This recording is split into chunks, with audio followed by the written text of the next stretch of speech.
Hey there, and welcome. Let our love open the door to your 2024.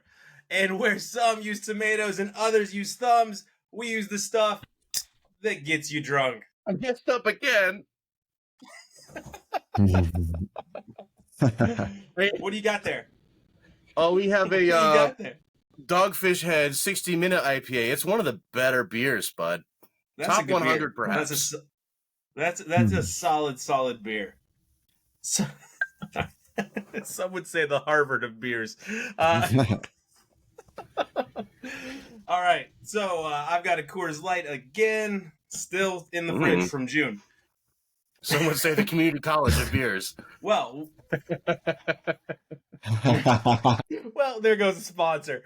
And let's get into the movies, because just like our butter on top, we have to start fast and not go very far. I don't think Ferrari is going to go very far for Michael Mann in this year's Oscar campaign. I'm just going to get it started. The two of you had a very busy holiday weekend, so let's get into our review.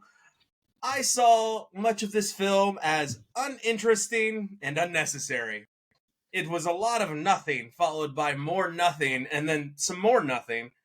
And it never got interesting. It was like, I didn't know that about Mr. Enzo Ferrari. It was more like, okay, who cares? Is there a scene where Enzo Ferrari is sitting there with the hood's popped and he's like got his friend there? He's like, this is the engine, and this is where the oil goes. Adam Driver, I like Adam Driver, and he needs to stop playing Italians, because House of Gucci was one of the worst films I've ever seen. But man, you know what? If I was him, I also wouldn't stop, because his sex scenes are exactly the same in each movie, with two wonderfully amazing actresses. He's got Lady Gaga, and if you've seen that movie, he and her have sex in an office on top of a desk, and then he does almost the same thing, except for on a kitchen table, with Penelope Cruz. And I'm like, I guess I get why he's doing these movies. We should probably cut that. Anyway, in this film, I will tell you this. There's a lot of things that take you out of it. When you first see Adam Driver, you're like, okay, visually, almost unrecognizable. Like, he looks different this time around, right? Not fit, not strapping. He's got a belly on him, looks a little bit aged, looks a little bit different in the face. And I was like, okay, good job. It's amazing what some hair dye can do for you. And then you get Shailene Woodley, who I don't know if she's supposed to be playing an American or an Italian. I have no idea. I know they met after World War II when they were cleaning up his Ferrari factory. And that's what I know about their story. That's about all I got out of this movie. But Shailene Woodley, I don't get it. I don't find her interesting in many of her roles. I think Divergent Part 1 was the peak of it for me. And then after that, it's like a newfound glory, all downhill from there. It's every time I see her, she just takes me out of the movie. I'm like, it's just weird to see you in these movies, in these roles, and I can't buy it. Like, it's not believable, except for Dumb Money. That's what I will say. Shailene Woodley is great in Dumb Money. But outside of that role, it's rough, and I don't know if she's Italian or American, which tells you about the job she did acting out this role. I was like, so is she an American that he met after World War II and they had a kid? Or is she an Italian? Sometimes she had an accent. Sometimes she didn't have an accent. It was just so bad. Penelope Cruz was probably the best part of the film, to be frank, and then the last 20 minutes. I thought Penelope Cruz, she sold it well. She did a really good job as the wife that's very well aware she is being run around on by Enzo Ferrari. They have an agreement. The agreement is he is always to be home before the staff gets in. And the staff meaning like the butlers, the cooks, and things like that. So they have an agreement. They go over that agreement. Again, I told you guys in the pre-production meeting, this film could have been shot in 20 minutes. And that's the Italian race. I cannot recall the name of the race, so I apologize to all our Italian viewers. But it's this super long race that goes throughout the country of Italy. And they race Maseratis and Ferraris and Mercedes. It's called the Spaghetti Run. The Spaghetti Run. That sounds like a new movie. So they the sequel to Chicken Run 2, Dawn of the Nugget, Dawn of the Fredo. But that scene and that race was the best part of the movie, and it's only 20 to 25 minutes, and that's how long it is. And there's it's based on a true story. There's a tragic scene where one of the drivers, and this is again the best hair and makeup in the movie. It could have been 25 minutes. They could have just done a short, gone for an Oscar, been out. But Michael Mann made a 2-hour movie that was just not good. So for me, it is a popcorn, and I struggle to give it that. The drunk classic was mine this week. It was Trojan War. Jordan, let's start with you because you seem to be like the placebo or the control aspect of this, because Josh and I are on two different ends. Yeah, it was okay. It's early. When did this come out? 90s? 1997. Yeah. 97. So late 90s, teenage sex comedy with no sex. No nudity either. You know. Please don't sound so disappointed. You didn't get to see Corey's brother's butt. Yeah, Eric. well. Eric, thank you. Mr. Matthews. Do you have Jennifer Love You? It's adorable. I have a hard time in any kind of one of these romantic comedies because she's always so gorgeous. The platonic friend zone girl is like, and she's always like this, like hotter than the main chick that he's going after. Yes, Woman. there is no universe. There is no universe where that woman, pretty as she is, comes close to Jennifer Love Hewitt. What is the matter? And not even does the friend Will Friedle not realize this, but like the other friends too are like, "Whoa, you look good" when she puts on a dress. Yeah, she's changing for the party. Yeah. It's a little racist. I wouldn't say a lot of the content hasn't aged well, especially towards Hispanics. But he looked like David Hasselhoff. They also said all white guys look the same. Okay. All right. Which, by the way, is convicted rapist Danny Masterson. Just right off the bat, you get that creep. Yeah. That creepazoid. What a cast, though. Yeah, lots of familiar faces. The douchey, one of the douchiest of douchebag jock character guys, just awful, awful looking dude. Who gets his genitals absolutely ruined at the end. He didn't deserve that. Dog by the German Shepherd, absolutely ruined, and the party still goes on. People are still partying. This man's bleeding out. What does that tell you about him? What is that? Like, if everybody just lets this happen, he must have sucked. Yeah. Screw that guy. I don't know if I'm necessarily the control because I still give this a popcorn. I didn't hate it that bad, but it's still just a total popcorn movie.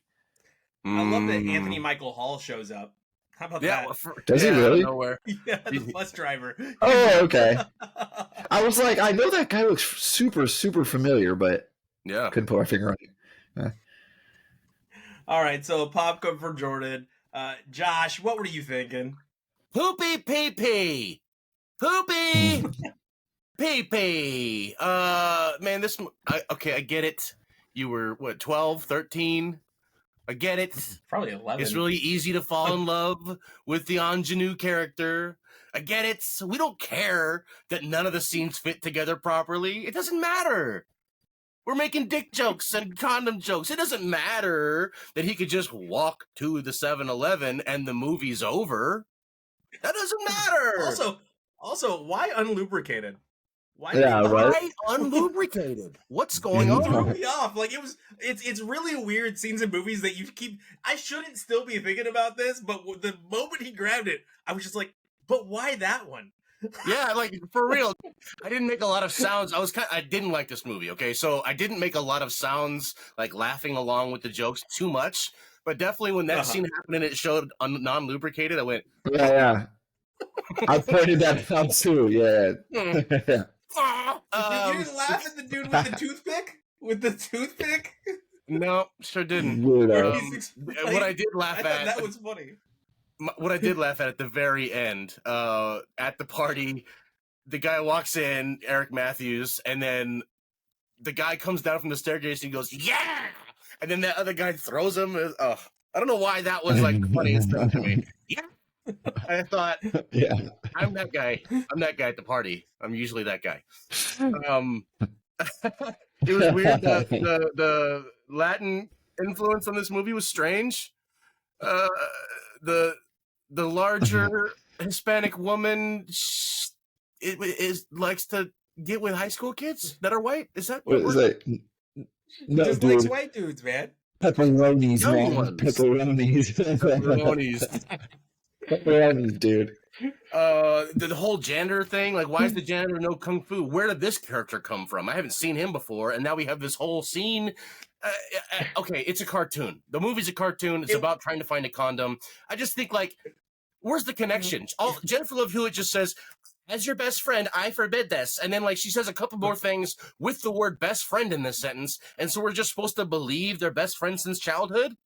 I've been your best friend since the womb. Like, let's have some interaction. To walk you through it. Like, you need them to be holding hands in the nursery at the hospital for it to really be. Let's have a little bit of like, inside conversation of some sort. Besides, they have no playful banter.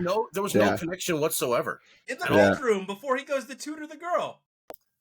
Okay, but that was really just like, this is the part where Jennifer Love Hewitt's very adorable. So if there was dialogue, I don't know.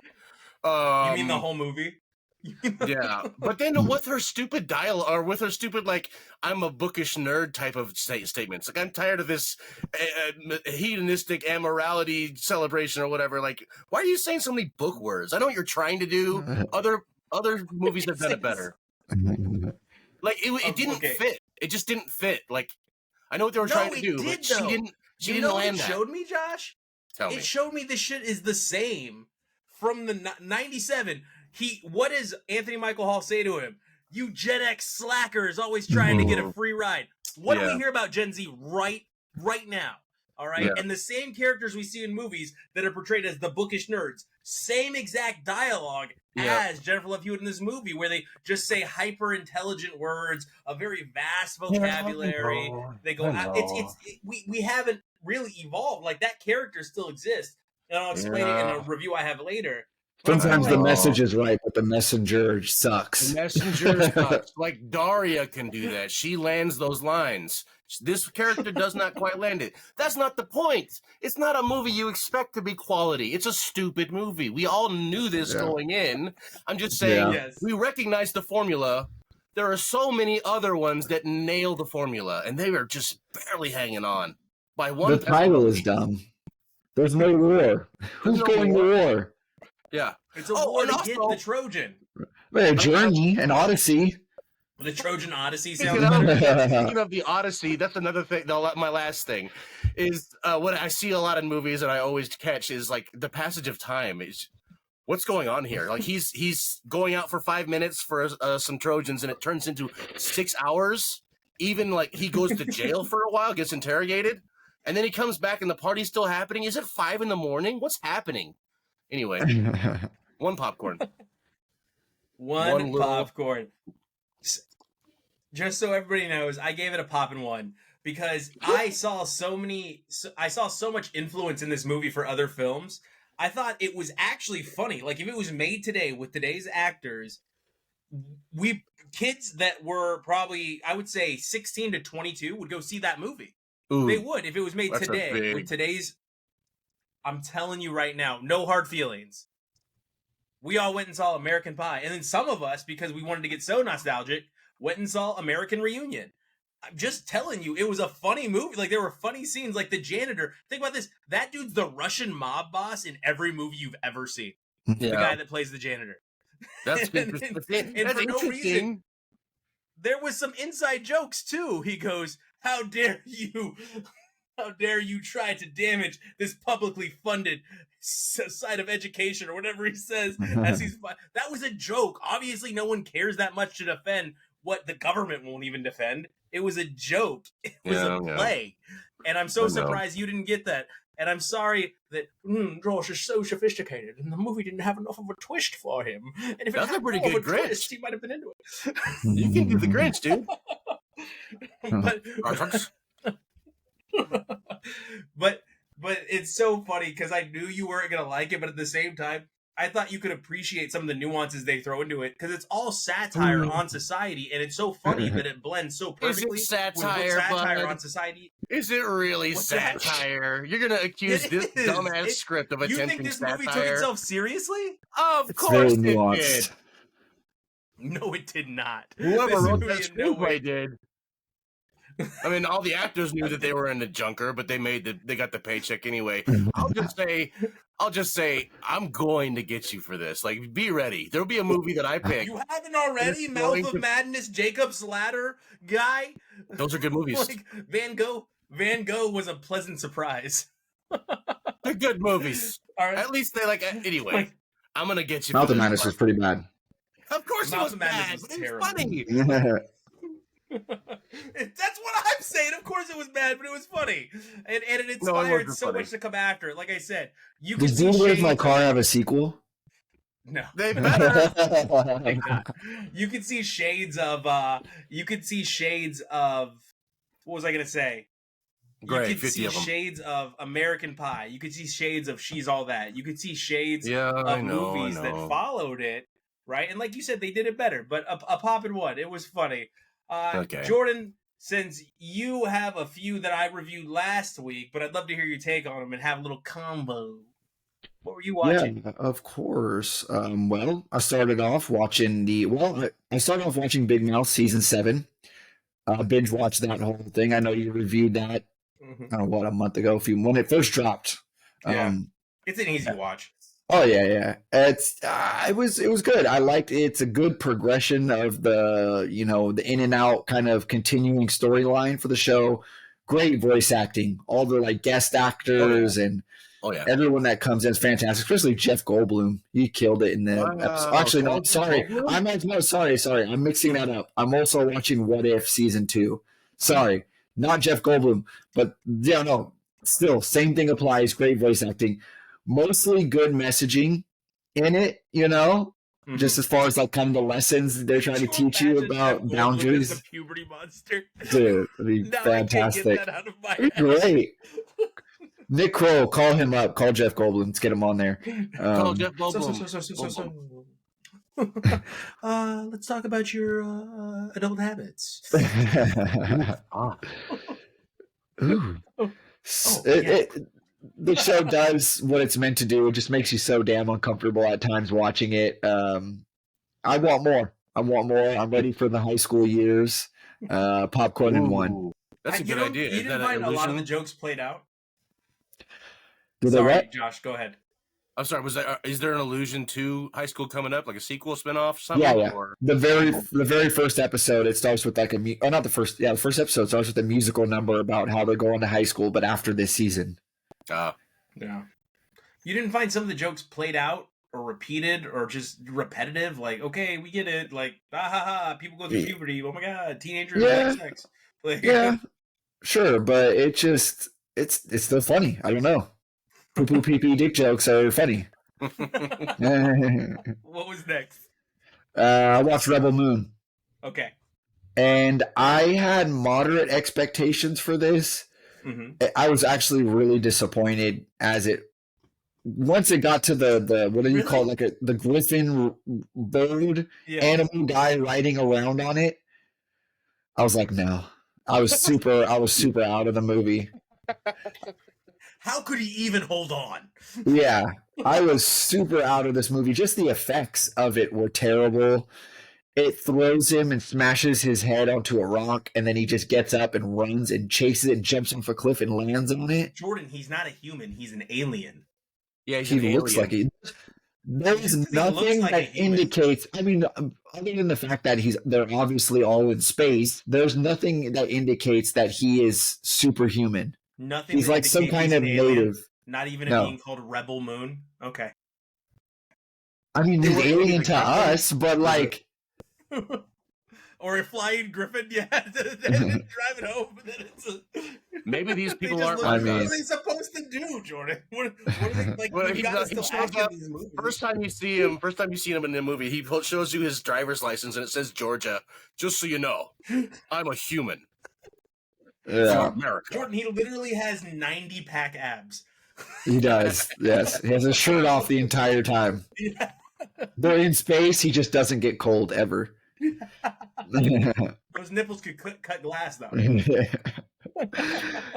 The characters are mostly pretty cool. The dialogue is all right in some scenes, but it's mostly bad.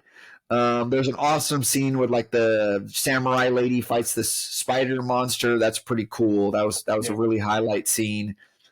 All kinds of unnecessary slow mo, typical Zack. Is it Zack Snyder that made this? I only watched one thing. Or leave it in. No, actually, I watched two things, but I'm just gonna briefly talk about the first one. I caught an old episode of Mystery Science Theater 3000, and I'm not gonna episode. I love it. I'm not gonna reveal which one because I might make it a classic. But Mystery Science Theater 3000, let's check it out. It's on YouTube. It's free. There's a bunch of them, and they're pretty good. I would just advise that we skip Patton the Oswalt. little comedy sketches when they take a break from the movie and they do a little sketch with the robots. Like, skip all that. Anyway, that's all. Popcorn into across the board for all Mystery Science Theater 3000s. No, the originals. Oh, okay, gotcha. Okay, but the real movie I watched was Mission Impossible Ghost. Long hair, don't care. Boy, I think I have a hot take, maybe. And you tell me if you agree. I think while this was the defining movie for the franchise, onward, everything kind of took inspiration from Mission Impossible 2. I think it's the worst Mission Impossible movie in the franchise. Is that? Not that it's bad. I think everybody has a favorite and a least favorite. Yeah, I think couldn't tell you. You have Mission Impossible 1 where they kind of go left field on purpose. Like, it's not Mission Impossible. Now you're against Mission Impossible and blah, blah, blah, blah, blah. And that was cool. But it was very different from the rest of the movies where Mission Impossible 2 was the new lead. Like, we're going to do crazy action stunts. Like, you shouldn't be doing this type of stuff with Tom Cruise, like climbing a building and whatnot. And then, they do a mission, they get the team together, blah, blah, blah, blah. But this one I hadn't seen since the theaters. And the team that they gather, Ving Rhames is the only lasting member. The rest of them, I had no idea who they were. I thought it was the same team throughout the franchise. Simon Pegg. Simon Pegg was not in this movie. No. So. Wasn't he in the first one? He wasn't in the second one. But, so this is kind of an all-new crew, but they acted like they knew each other. But Ving Rhames, of course, is there. He's the man. Cool action scenes, indeed. Mission. Mr. Tom Cruise, like, very sex symbol attempting. I think they stopped it after this one. But he really just tried. He was sexy. Like, he's at least attempting sexy. Like, showing a little midriff when he's laying down. And he definitely did some running. He had long hair and the glasses and the tight shirts. Definitely going for it. He laid on a little bit extra charm, Ethan Hawke-wise. Like, hey, I'm a secret agent, right? But, great scenes. I give it a popcorn and 1, but it is my least favorite Mission Impossible. The other ones, like 3 and 4 especially, were very good. What's your favorite scene? Seymour Hoffman. Oh, in this movie? Is what's your favorite scene? My favorite scene in this movie was the rock climbing, because, that was actually a genesis for Tom Cruise doing some big boy stunts with incredible amounts of dexterity and bravery, and like he jumps 15 feet in real life off the side of a mountain and catches the rock. I looked at the behind the scenes. He did that jump 15 times. Yeah. Popcorn and 1. I think everybody has their favorite Mission Impossible, but I'm like Jordan. They all kind of blend together. Yeah. No, they all just kind of blend together. Like, I think was that what you were going to say? Like, they're all. I didn't like the last one. That's for sure. Yeah. Oh, maybe I didn't see that one. I do know for sure, though. 3 is the one with Dustin Seymour Hoffman, right? Or is that 4? Philip Seymour Hoffman. That's a good mashup, though. Dustin Seymour Hoffman. Dustin Seymour. Clarence, when does that guy's movie come out? It's probably a great actor. Reese Butler, Tom Hardy. No, yeah, he was one of the best villains I've ever seen in a movie. He was an incredible villain. So him versus a well-sharpened Ethan Hawke role, that was one of my favorites for sure. That stands out. There's also a scene where Ethan Hawke just fights him with his elbows. Oh yeah, he comes in Batman style. Yeah. It's so dumb. I was like, what is happening? He's fighting with his elbows? Hey, I've been taking this kickboxing class, and I thought we could incorporate some elbows. So I had the big list. I watched The Mother with Jennifer Lopez, and it was enough. Do you guys get that movie? Did you get that reference? Yeah. Yes. Okay. Good movie. That's a decent movie. It's essentially that, but she's a mom in this one, and somehow she's a soldier in Iraq that became a sniper, came back after she got mixed up with a import-exports cartel that was transferring illegal things to and from the desert, and then I guess invested their business into gangs. Mhm. It's overall a silly movie. There's a lot of silly camera work done, and I think they thought this is going to be epic, and it wasn't. I was like, this is kind of maybe don't do this camera shot. It then kind of becomes a Hannah style movie where she's training the daughter to do like some crazy stuff, and you basically see everywhere this plot is going throughout the entire movie. Like, okay, this is what's going to happen here. Yep, you're right. All right, and then this guy's going to do this. Yep, you're right. And then this is going to happen to this person. Yeah, you got it. Like every single time. Okay. Overall, it's cool to. Go ahead.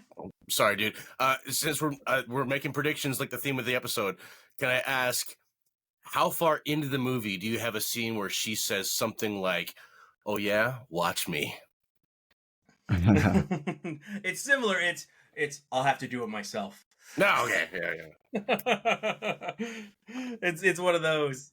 There is a couple cool kill scenes, though. I will say that if you're looking like for cool action, just dumb action flick kill scenes, she has a few of them in this film. Overall, it was a popcorn for me. But if you want just something to throw on that's an action film in the background that your great grandfather's gonna love and your dad's gonna like, this is probably it. It'll be fine. As long as they don't have anything against Jennifer Lopez just crushing it. Oh, is there a lot of next butt shot? film? Oh my, come on! It's Jennifer Lopez, of course. Like, there's a whole scene, like with her running, and the camera's like, like just right there the whole time. She's running down the street, and the camera's just like, I got it, I got her. I want a real. yeah, exactly what's going on. And we're like, I see you, director, cameraman. The next film I will review, is Saltburn, which was supposed to be an Oscar contender put out by Amazon, and the trailer looked great. Only has one. It looked interesting, very Cruel Intentions-esque with like little Ryan Phillippe action, and it just wasn't that. Right? It wasn't. You don't ever have. There's like not a real Reese Witherspoon, Sarah Michelle Gellar style character. It's really, the more you watch, you're like, okay, this is a classic story of the haves and the have-nots, right? It's a take on classism in the world, not like America, but just the world in general, because this story takes place at Oxford University and then outside of Oxford University at a castle in England. Rosamund Pike and Barry Keoghan definitely steal this movie, but I will say this movie is not for the faint of heart. It is very weird. There's a lot of weird things that happen in the movie. There's things I'm not going to tell you because I care about my co-host stomachs.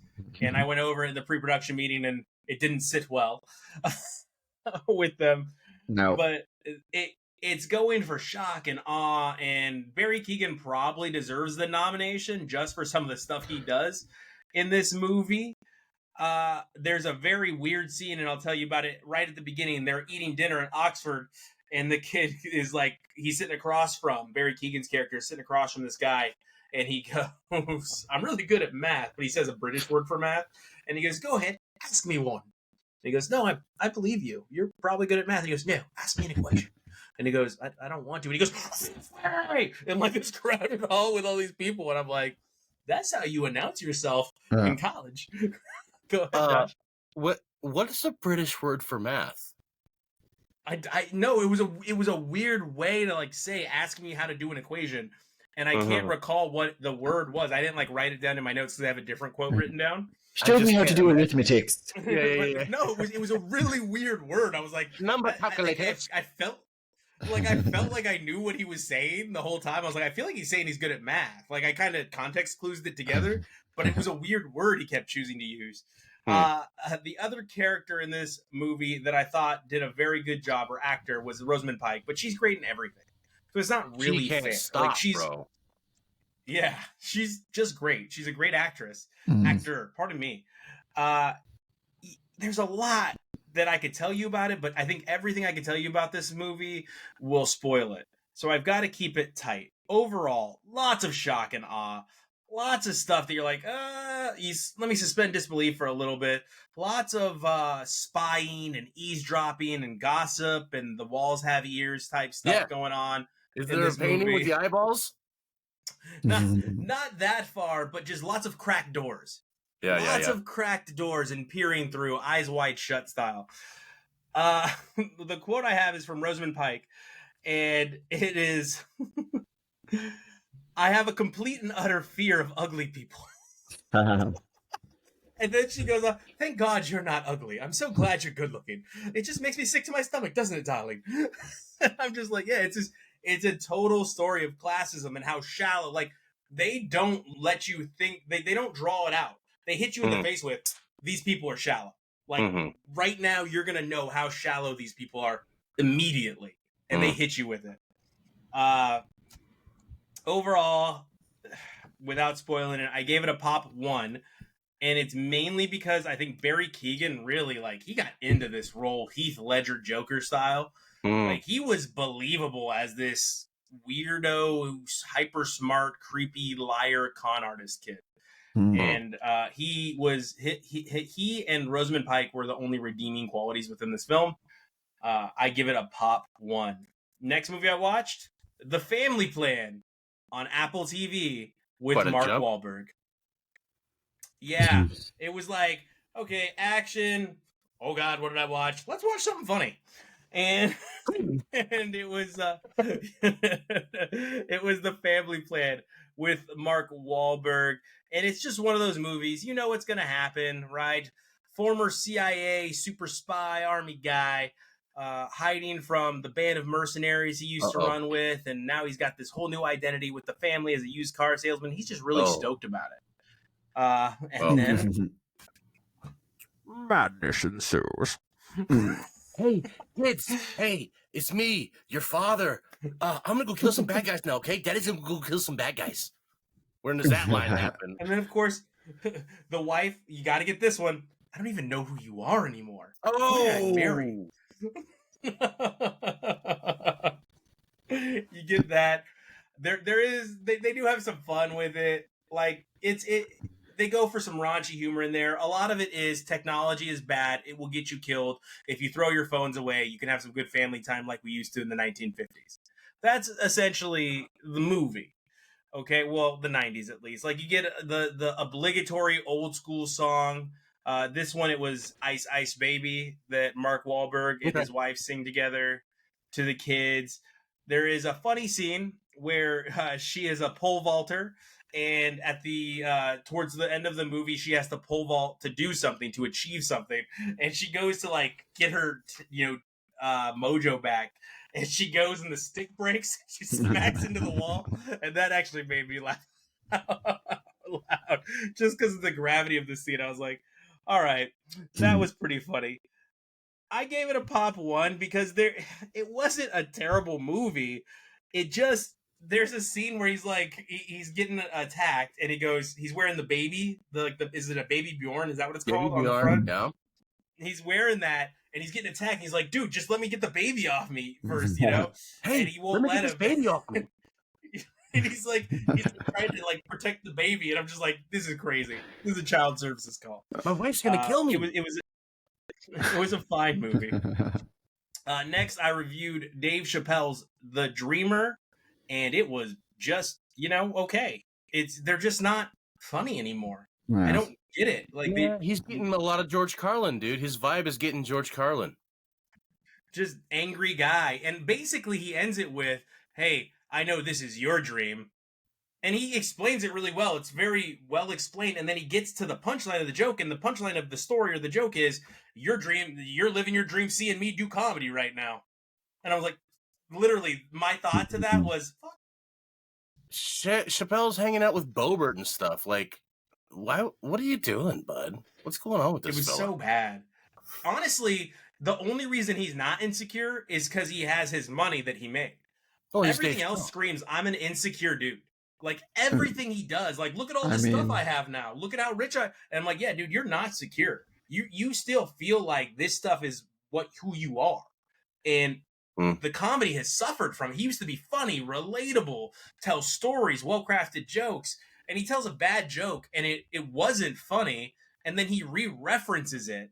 And it's like, it's still not funny, dude. Like, you re-referenced it. You knew it was going to be bad. It was bad. It wasn't funny. He's talking about that, the submarine that exploded to go see the Titanic. Okay. And it's just like, his punchline is, it was funny to me, but I knew it's a bad joke. Because I was thinking, they were like, welcome to our watery grave. Like, and he says it like he has water in his mouth. And then, like, people are like, funny, like, dead people.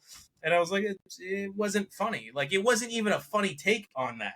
It was just a dumb And that joke. seems hard because, I mean, the premise in itself is inherently funny, whether you like it or not. Like, the submarine of millionaires that go down there in this piece of crap. Like, that's funny. How does Dave Chappelle not deliver on that premise? That's terrible. That's disappointing, yeah. They went down there for no reason. To see the Titanic, which we've all seen now. Yeah. DiCaprio was in it. But, Google it. But I just went over everyone's. All right. So, but anyway, he re-references that joke in a way like that. The way he's going to take care of his family if he was ever to die was he has his joke book in his lockbox, in his safety deposit box. That's so funny, Dave. Like, oh my God, she opened the safety deposit box and it was just your joke book because you're hilarious. And it was just like, this just isn't funny anymore. Like, you're not, the timing's off. Your jokes aren't funny. He makes the joke about, because I'm punching down everybody. And it's like, and I'm just like, it's just not good anymore, man. You just, Well, sometimes you bum. Maybe he comes out of this hole. Maybe not. I do know that he's current events. He recently walked out of a show. I think it was in Vegas. Really? I'm not sure where exactly, but he was doing a regular old show. People were paying $100 a ticket, and someone pulled out their phone, so he just left. He I don't know. It's just the goat thing went to his head. Yeah, I think they need to go back and watch their idols and watch their old stuff and see like what made them who they are. Like, they need there's to go an back old and watch saying some with Popcorn boxers. and Beers back episodes. There's this old saying is he got used to falling asleep on the silk sheets when it comes to boxers and fighters and how they can't, they're not good fighters anymore. They just got and that's kind of some of these comedians. You're not, what made you so funny was your struggle, your story, some of the stuff you experienced coming up. That's so relatable to, 99.9% of the world. I'm super rich and hate everyone and I can say whatever I want to say. It's just not relatable. It's not funny. Yeah, they're not. They're so insulated. They're not living with these wacky characters that make their life interesting. They're not experiencing things. They're just kind of sitting around watching the news and going to brunch. And really, there should be a switch up when your life changes. Your style should change. Best example, Steve Martin. He was the top stand-up, and then like in the middle of his heat, he stopped, and now he's writing movies, and now he's doing this, and he's acting, and now he's writing books. He's in a bluegrass band, for Christ's sake. He doesn't do stand-up anymore. He switched up because at a certain point, you got to evolve with yourself. Dave? Yeah, it was definitely disappointing. But popcorn there. All right, the final film that I will review was called The Holdovers, starring Paul Giamatti. And it was a pop 3 for me. And it was like a pop 2 through most of it. But there are just so many scenes that made me like think about and just laugh as I'm thinking about the scene. And there's a funny scene where something happens and this event ends up bringing the two of them closer together. And it's Paul Giamatti and the kid that gets left at school. They are the holdovers together. And Paul Giamatti goes, I wash my hand, or pardon me, he says something to him, and the kid gets hurt. And the kid yells at him. he goes, Paul Giamatti goes, you're my responsibility. And the kid goes, how so? And he goes, because you're here and I'm here. And the kid goes, no, you said, I wash my hands of you. That's what you said. And he goes, I meant it metaphorically. And the kid yells back at him, of course you meant it metaphorically. What are you going to do? Go to the bathroom and actually wash your hands? And it was like the way they did the whole scene, it made me laugh out loud because of like the situation they were in. Overall, lots of scenes. You feel a lot of the performances. I wish I could remember the actress's name, but it's left my memory. But the actress that plays the cook that's also left over, her story is one that is relatable, especially if you are familiar with that time and what people of color had to go through to make it, to even get to college. And what she is doing in her story is very interesting. And the take that the director puts on it and the writer puts on it involving Paul Giamatti and what he feels about it and how he acknowledges some of the breaks that he was given and how he was able to get those breaks because of who he is and how he looks to the world versus how she looks to the world. It's a lot of hidden pain where they discover their hidden pain that they're all secretly going through together throughout this winter break, and lots of, again, metaphors, I guess, with certain things that happen. Like they reference one of the kids has his glove stolen by the bully, who's only in the film for a short time, which is great because you don't become too fixated on that storyline.